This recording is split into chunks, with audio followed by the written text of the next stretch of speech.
आजच्या ह्या मतदाराच्या भेटीच्या निमित्तानं प्रचार दौऱ्यामध्ये आज रतनवाडी गावामध्ये या ठिकाणी अमृतेश्वरच्या चरणी सगळे मंडळी या पिच्चड प्रेमी सगळी मंडळी आलेली आहे। मित्रांनो 2024 ची निवडणूक आहे आणि ही निवडणूक ही नुसते आमदार बनवा किंवा मतदान करा अशी नाहीये। ही निवडणूक खऱ्या अर्थानं जी आहे ही खऱ्या अर्थानं अस्तित्व टिकलं पाहिजे हे निवडणूक आहे। आणि पिच्चड साहेबांनी ज्या 40 वर्षे जे समाजाला योगदान दिले आहेत हे फार मोठे योगदान आहेत, परंतु आजच्या तरुण पिढीला किंवा ज्येष्ठ माणसं सगळे जे आहेत ते आज पिच्चड साहेबांच्या पाठीमागे उभे आहेत, परंतु जी तरुण पिढी आहे ती थोडीशी भरकटल्यासारखी दिसते मला। परंतु मित्र जर बघितला पिच्चड साहेबांचे जे योगदान आहेत, पिच्चड साहेबांनी ग्राउंड लेवलला तर काम केलंच, परंतु त्यांचं जे काम होतं त्या वरच्या स्तरी म्हणजे महाराष्ट्र लेवलला खूप मोठं काम आहे त्यांचं काम असं आहे का 9 पॉईंट बिजेट जो सेपरेट केला म्हणजे पिच्चड साहेबांनी जे काम केलं आजच्या घडीला 40 वर्ष जर मागं जर बघितलं तर कुठली शाळा नव्हती, त्यांनी आश्रमशाळा स्थापन केल्या। त्याच्यानंतर 10वी पर्यंत शिक्षण झालं, 10वी पर्यंत शिक्षण झालं।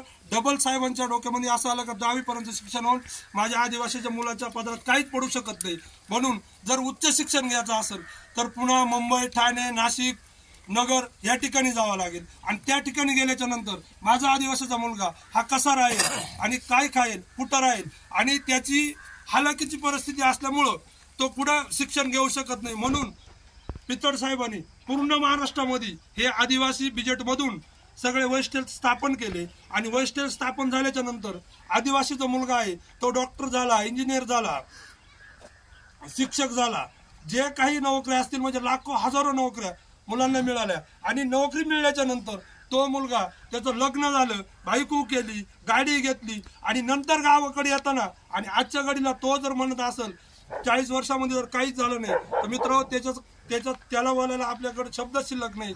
ह्या रतनवाडी गावामध्ये जर बघितला जेवढ्या मंदिराचं सुशोभीकरणाचं जे काम असेल, प्युअर ब्लॉक असेल, सभा मंडप असेल, पूर्ण मंदिराचं रस्त्याचं काम असेल, त्याच्यानंतर भक्त निवास असेल आणि सर्वात मोठं काम म्हणजे ते डॅम बांधलेलं आहे वरती रतनवाडी गावामध्ये। म्हणजे अशी आजच्या घडीला जेवढे 9 उमेदवारांपैकी कोणा बी रतनवाडी गावात यावा आणि कोणा बी सांगा काही रतनवाडी गावामध्ये माझा 1 रुपयाचं योगदान असेल तर असं कुठलाही नाही। जो कोणी उमेदवार येईल मित्र त्याला स्पष्टपणे तुम्ही सांगायचा आम्ही मतदान करणार नाही असं नाही, मतदान तुम्हाला करू पण तुमचं हे गावाला योगदान काय आणि तो निवडून गेल्याच्या नंतर आमचं संरक्षण कसं करणार आहे आरक्षणचं।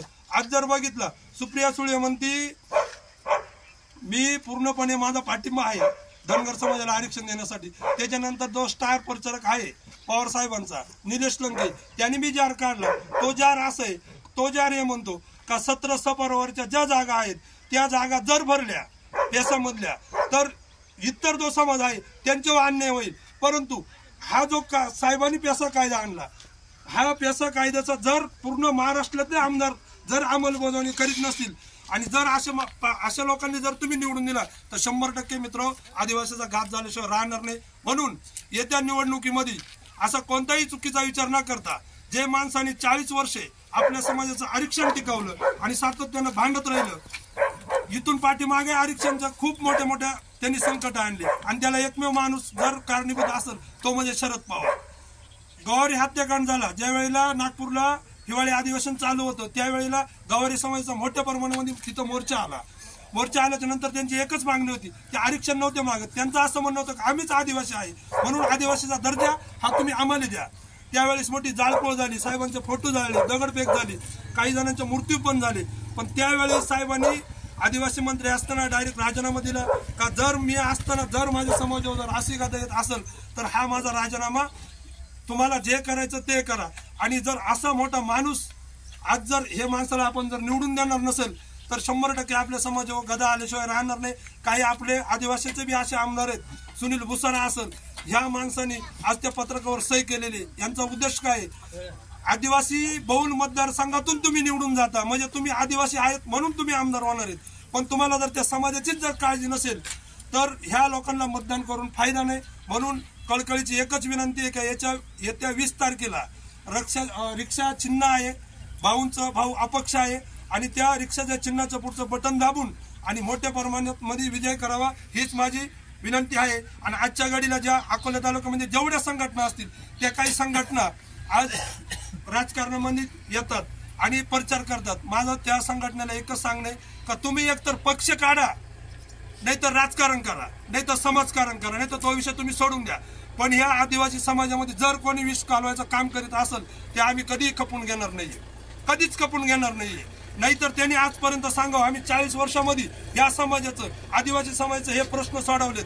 मग तुम्हाला ही कळकळ जर होती, तुम्ही आता 17 परवरच्या जागामध्ये का सगळ्या आदिवासी आमदारांनी का राजीनामा दिले नाही सांगा ना मला. हा माझा प्रश्न आहे त्या संघटनेला आणि त्या आमदारांना बी.